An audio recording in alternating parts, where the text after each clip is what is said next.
And I don't know. I don't know. There's a lot to why that might be, but it happens invariably. I mean, over my years of being a pastor, that's what people get the maddest at. You mess with who they've set their sights on, and maybe you're trying to, to pursue, and boy, people just get crazy, regardless of how much they've agreed to it on paper. Does everybody understand what I'm saying? I don't know. I mean, there may be a couple things. It may be that there are a few things in human life with more potential to carry God's image than marriage, and so there's a lot invested in it, so maybe there's a lot of spiritual warfare about it. People get funny when nobody would say, I'm an idolater. That was a profound thing. Spiritual warfare going on. Yeah. All right, so let me make this point really well. Should we check the camera? Yeah, that's what I was about to ask. Nobody would say, I am an idolater. The red thing. But when you threaten something they really, really want, how they operate and what they do with their desires, and when their desires get challenged, comes to the fore. Everybody understand what I'm saying? In other words, I think Paul somewhere says covetousness is idolatry. Why? Because it's making what I want preeminent. And when what I want gets threatened, you'll see whether or not I'm an idolater or not. Does that make sense? So I would just remind everybody that, there's what it says on paper, and it makes total sense, and it's great, and then there's what happens when it gets going. And you just need to be aware that for a lot of people, there's a big divergence between the two. So again, I brought Shannon, says that she could jump in on anything, so would you jump in on any of that? Good. Okay. So keep that in mind. So what I wanted to do this morning is talk through how the process moving towards marriage ought to go, ideally. I brought Shannon along so I could share how it went for us, so she could correct my misrememberings of history. Again, I wouldn't say we were, it's funny, I was talking to Billy this morning and he said, yeah, well, just tell him I did just what our leaders told me to. Because he said, the leader said, hey, she's great, you ought to go for her. Speaking of Brenda, and that was about it. So, he would say more, but, not everybody operates in this paradigm. And Shannon and I did it perfectly. So at any rate, let's start back at the beginning. I think a person shouldn't even consider marriage unless, again, they and their friends really are convinced that they're in the place in life that they've been discipled, they're discipling, there's some consideration of where they are financially. Unless they, again, have older, wiser, married couples that speak into their life, and friends that can that know them as well. Friends with whom they've hopefully had some conflict, right? Hopefully had some incompatibilities and worked through them.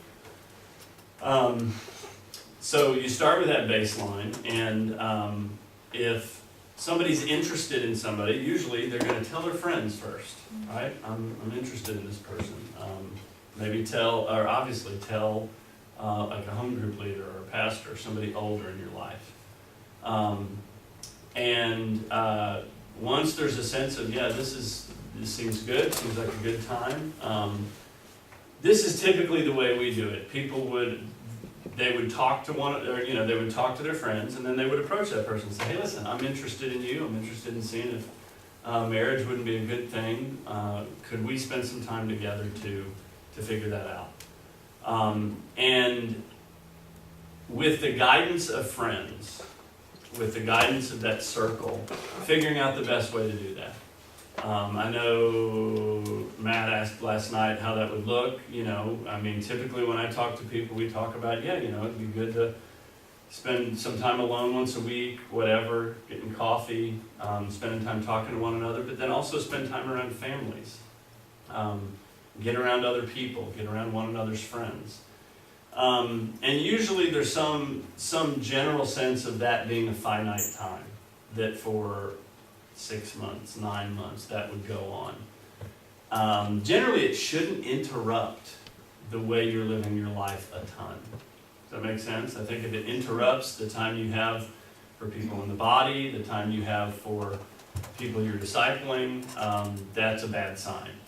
It shouldn't interrupt that much. And as I said last night, it shouldn't involve a lot of, romantic music, candlelit dinner, the typical Hollywood emotionally charged situations.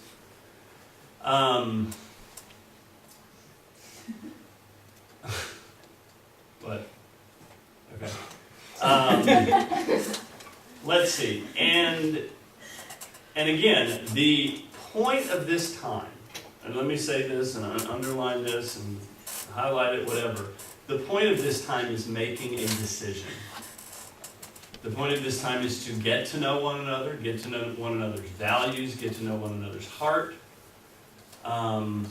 so that you can make the wisest, most informed decision you can. The goal is also, let me say this carefully, to do it such that if you both decide, or if there's a decision, no, I don't think this is the best, there's not huge hurt feelings. I say huge hurt feelings because you can't do that without some sort of, you're not going to be totally invulnerable. But you want to do it such that, hey, I might not marry this person. So we don't need to get so close that if it's decided that we're not going to get married by one or the other, it's going to be this horrible thing. Does that make sense? It's this principle of you just don't get too attached and too close, such that if you don't get married, it tears it apart. So there's an awareness of that. The lingo we use is protecting one another's heart, right? I think Kate mentioned this last night. That you don't want to do the kind of things that would make the other person's heart go all aflutter. And guys are usually stupid about this and need input, I have found. And that's probably why Ben asked. And he's probably been told by his friends, don't be stupid, and So, it's always good to ask. So at any rate, again, with friends and with a finite period of time, usually what happens is a consensus emerges among your friends and between those two people. I should also say you should never be more vulnerable and revealing of your feelings with that person than you are with your friends. Does that make sense? Mm-hmm. That's good. You should, you're not trying to create a confidant situation. You're trying to get to know one another. There's a great Watchman Nee quote. He said, before you get married, you have a responsibility to be a detective. After you get married, you get amnesia.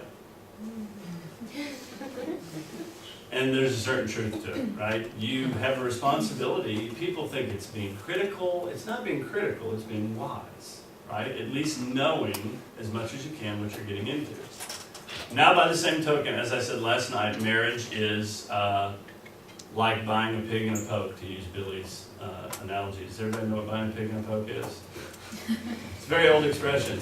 Apparently it was done at fairs and things. You could buy a pig that was in a bag, and it was a really low price. You might get a great pig. What's a modern analogy? There's got to be some sort of modern analogy. Anyway, you don't know what you're getting. Does everybody understand the principle? You could be getting a really great piglet, but you just never know. There's a certain sense in which marriage is like that, right? And you got to be willing to go into marriage thinking this person could get hit on the head with a brick and go crazy, and I would have to spend the rest of their life or mine caring for them as an invalid. If you're not going into marriage with that possibility, does everybody know what I mean? Yeah. That possibility, again, you shouldn't dwell on it or anything. You shouldn't go around worried about it, but you got to have that basic equipment. That process, so after a time, I think that consensus emerges and then, those people usually get engaged. I'm trying to think, Shannon, what's the fastest you've seen that process go? From beginning to spend time together to engagement? It seems like I know one that was 3 months and then 3 months. 3 months of courting. That's probably the 3 months of- fastest I've ever seen it go. Rose and I did a month and a half of courting. Did you? Yeah, That's the Wow. fastest. I did not know. we were How long engaged for were like you? 6 months though. Yeah. Yeah. So from beginning to marriage, it was longer. Yeah. All right, that's fast. I've seen people take 9 months, 10 months. So I think there's a variety, and really context is everything, right? The people and how well they know one another and how long they've been around, those are all variables in the process. What else? Shannon, would you add anything to the process? I think it should be very flexible, like you should, the people, when you say friends, you're including in that, like, your pastor, your home group leader, somebody older. than Two types, yeah. I mean, most important, older, wiser, married folk. you. Yeah. So I just think the situations vary so much, you should really be tuned into the wisdom, getting wisdom on how to go about it, because you might need, it might be appropriate to have a longer time. Yeah. Yeah, but so sometimes people will say, as you indicated last night, I think, okay guys, you need to decide. It's going on, I think you have enough to go on, and you go on much longer and it's just gonna be the magnets, right? You need to make a decision. And other times, I've said you need more time to figure this out. You really do. Anything else? Yeah, I thought earlier, but I lost it. Okay. Well, so let me just sort of narrate, and you correct me, for Shannon and I how we got married. So she came into the church, we both came into the same church, same semester of 1990, fall of 1990 we came into the church. There was a small group of us, there were 6 of us, 3 guys, 3 girls, and then another girl, and that was that way for a couple of years anyway. And I think Shannon and I wound up talking a lot, and I don't remember time, but at some point I think we were both like, oh, we really like one another, and we kind of realized it. Yeah, I think what happened.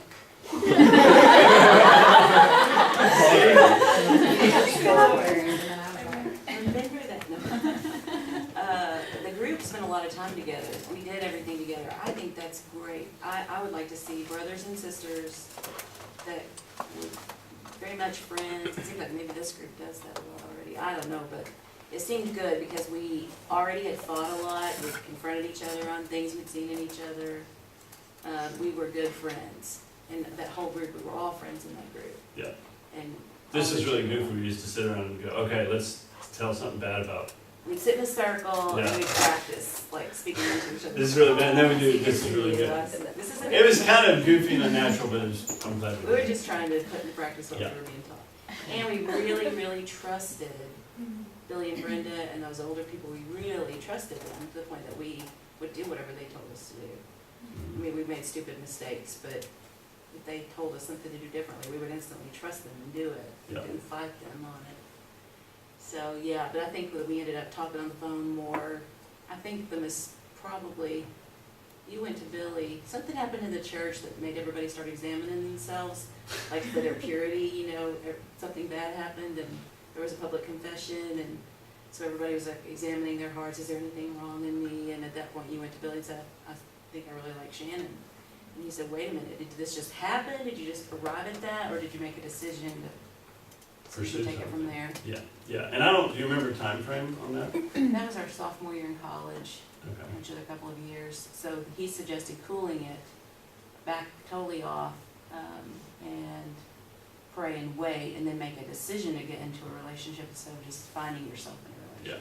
relationship. Which we did. I mean, we We did, cooled yeah. it, and I don't know how long that was. That must have been, Sometime in our junior year, you approached me and said, okay, I've thought about it, prayed about it, I'd like to spend time together, we might ought to get married, you wanna do that, you wanna spend time together. at that point, we It's did, at Blazer, right? what's that? That conversation was at Blazer, right? Yeah, and then. That's romantic. I'm just making sure. That was probably a good guess, So what we did together, I think we had lunch once a week on campus in a public place. There was a Chinese couple we were reaching out to. We did a Bible study with a Chinese couple together, which we were already working together in a home group, so. Yeah. So a lot of what we did was outreach together, which was good. We did the University Christian together, so I saw the things that I didn't like about it. We spent time working together, yeah. Yeah. Those were terrible days. Yeah. I mean, on the, That was just one story, we did University Christian, and this was like, took out. people won't even know what this means. I don't even know what it means. Monochrome screen, 286 computers, 1.44 floppy disks. We had hours of work on this one. It would take 30 minutes to save it. You Yeah. hit save, and it'd be like, and we had the whole newspaper on the disc, and we gave it to Josh Huffman, and he left it on the dash of his car in the sun. And fried it. And that was after a long number of hours. Thank God for Dropbox. Yeah. The times they have changed. So, yeah, we didn't go to movies, we didn't go out to dinner. Yeah. Maybe we were more poor back then, I don't know. We were young, In our college years, we didn't do movies, and it wasn't because, I don't think it was because we thought movies were bad, but I think I went to 2 movies when we were in college. yeah. In We did general. not do a lot of entertainment. Yeah. We babysat a lot together in groups and, That's something that we haven't had people do, but yeah, do you remember, Karen? I was telling the story, going over to babysit y'all, and you were like, let me show you where the paddle is, so you can paddle this from that. And I remember your mom telling us not to wrestle with you because all your shoulders would come out of socket. You remember that? What? Or not to swing you around or something. People would swing us around.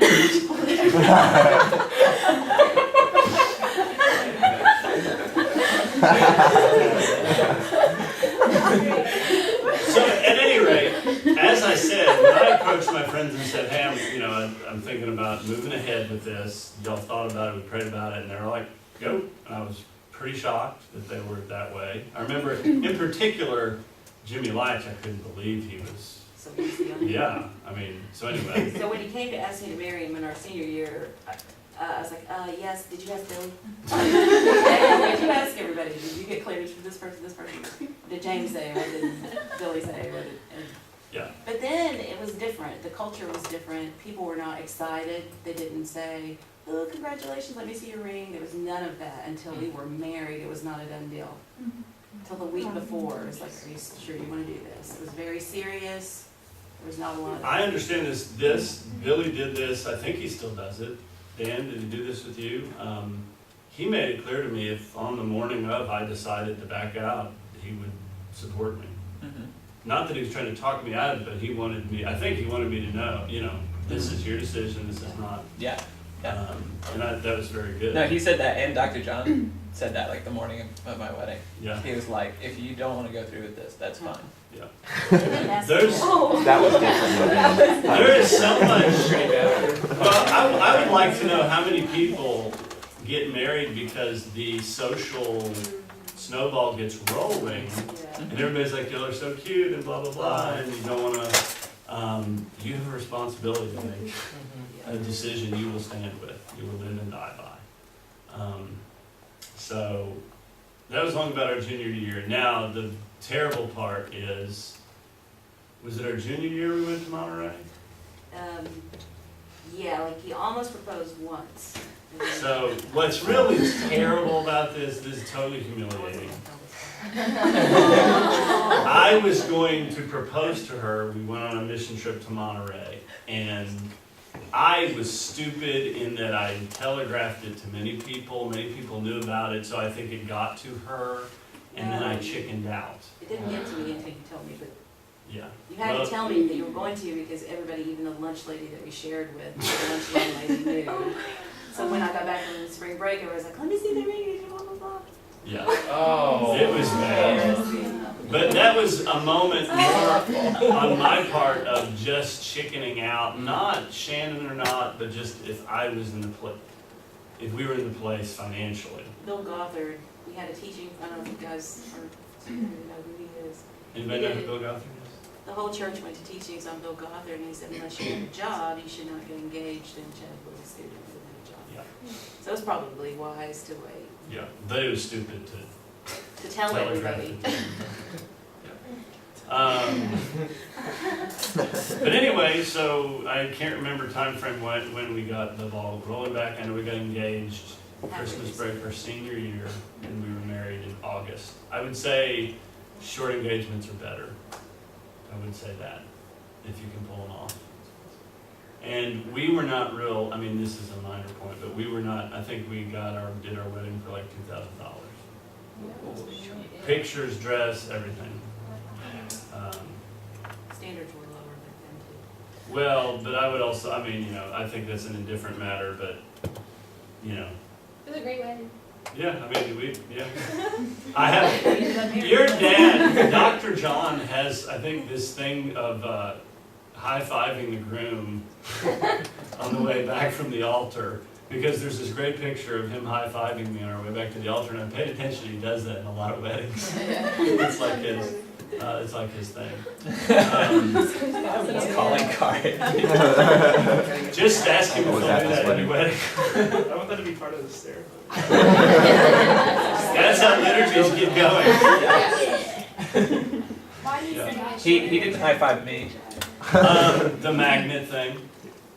I mean, if you've decided and you can pull it, I say, and again, I say as quickly as you can pull it off, do it. It's just tough to know you're going to get married and be in that position for a long time. Now, obviously, people do it, but I would just say you have to, the longer it goes, the more accountable you have to be. And if you got a long one, you better be sure you are closely accountable to your friends.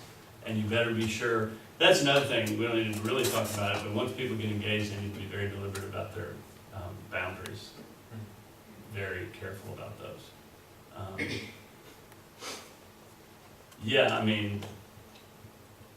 I know people that messed up on the night before their wedding. And that hung with them for years. You gotta be, that's why I say the longer it goes, it's just like there's magnets and you just gotta be careful. What else, Shannon? Two things. I think you ought to marry somebody that you can be team with. Because we really had a great friendship and we liked each other, and you're just gonna be working in life. You're gonna be working through life together, and you ought to feel like a team. I don't know why men if I were a man, you could be a man and think, oh, it makes me feel good to take care of somebody, and you are taking care of a wife, but it seems like if you were a man, you'd say, I want a teammate that can help me do the work of the kingdom. No. So that's one thing. And for the women, I think you need to find a man who, nobody is going to be perfect, but if they have been corrected and done so in a good way, like they are humble enough to be corrected and stay tied into the men in the body, you could trust your life to that more than just, if you see signs of, I just think you should beware of pride and arrogance and people that aren't corrected easily, you should never marry them. So. Absolutely.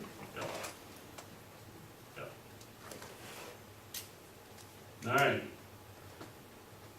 One thing you haven't mentioned last couple is just having a very similar vision and calling. I think that comes up.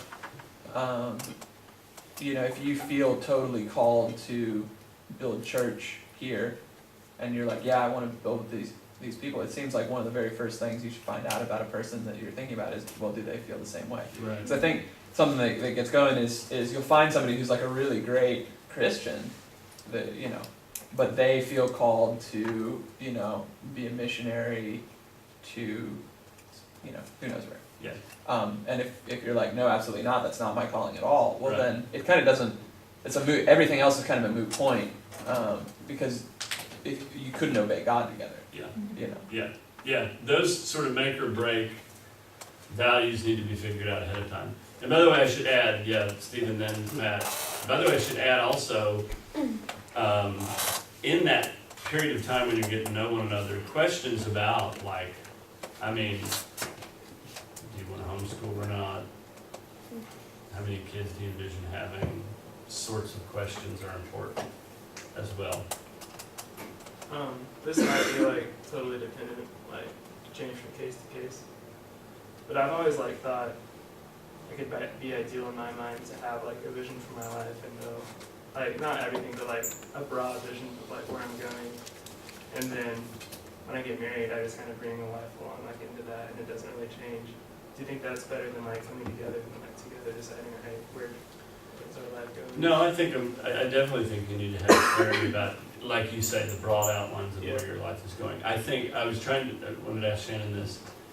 I thought I might be a pastor, but I don't think it was absolutely clear, but I was pretty clear. I wanted to be in this church. I wanted to serve this community. So I think that was pretty clear. Was the pastor thing clear?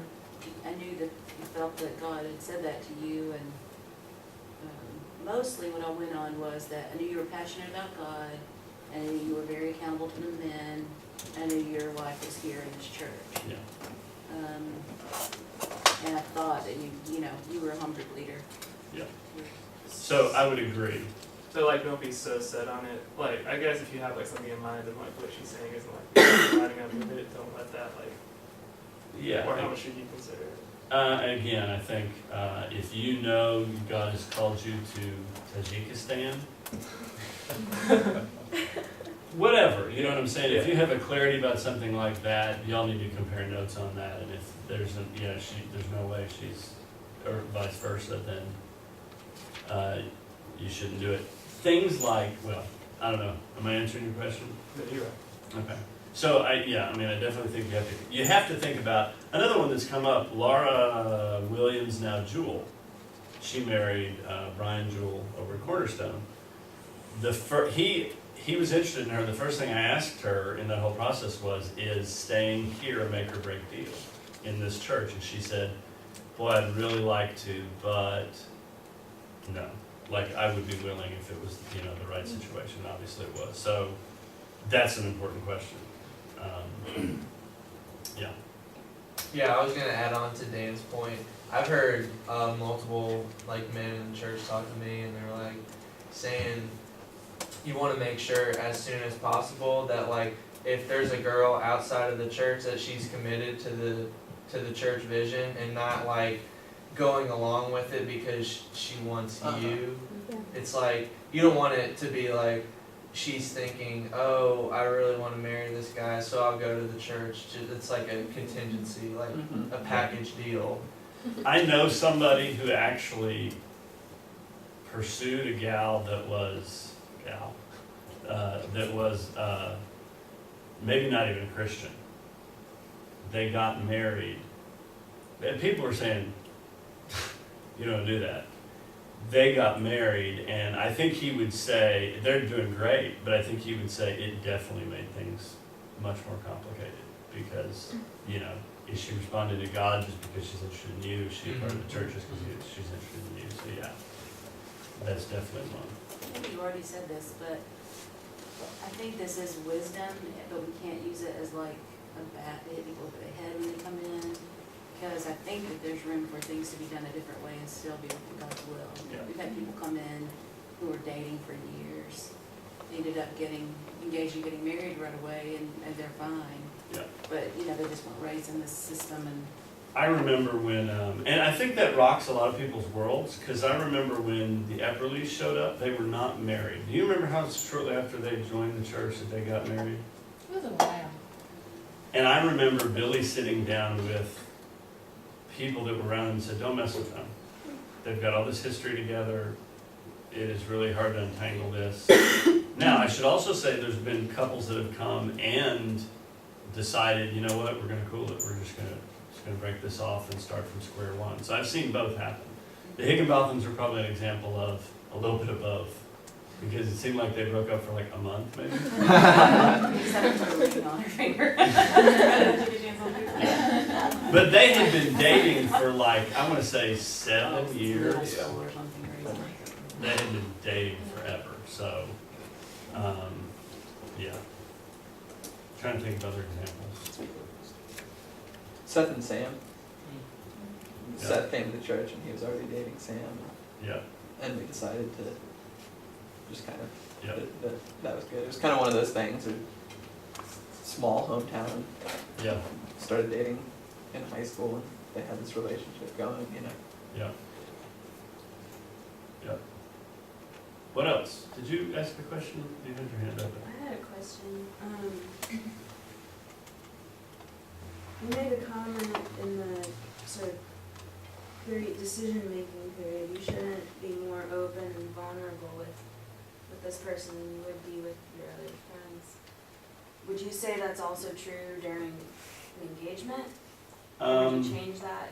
I think that would change some, but again, until I do happens, you're not married. And so, I just think a lot of people, you just have to be very aware of yourself and very careful. You know, that moment before witnesses and God is it. And so, yeah, I think it would change some, but you still have to be careful. You still have to be wise. I think it's very easy to err on the side of too much intimacy and confidence. Yeah, And I think that doesn't make the process any easier. yeah. So I think if you're gonna err on one side or the other, you know, you Better should, safe than sorry. you know, you'll build confidence in Yeah, the person, it's gonna happen, but if, you should always be kind of pushing towards, okay, if we're not married, keep your distance. You know, I think in our engagement process, I probably, you know, confided too much in Rose while we were engaged, you know, and that just made it like that much harder during that time, you yeah, know. yeah. Yeah, so, yeah, better safe than sorry. Yeah. What else?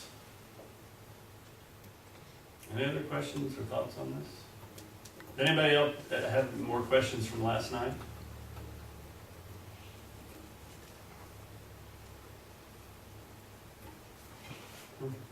Okay. Anything else? Any last? I guess, like, would you advise, like, trying to keep the relationships in the church if you've been, like, part of the church for a while, or, like, outside the church is okay? I know it's different. I don't know that I could make a rule about it. I mean, I don't know that I could give a. I know there's a lot of parents in the church that might want to make that rule.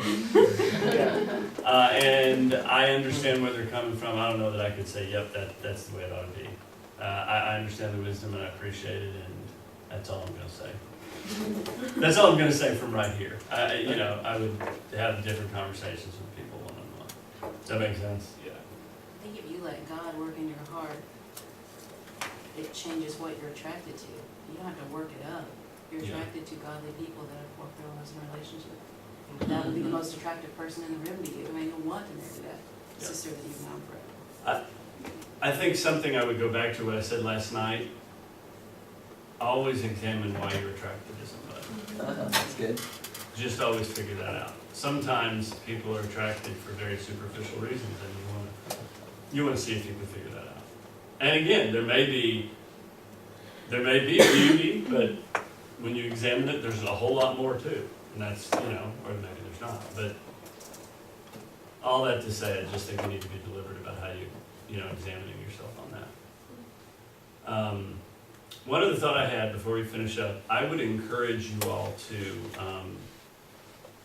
maybe in your home group, share where you are with this. Like, I see it, I buy into it, I'm there.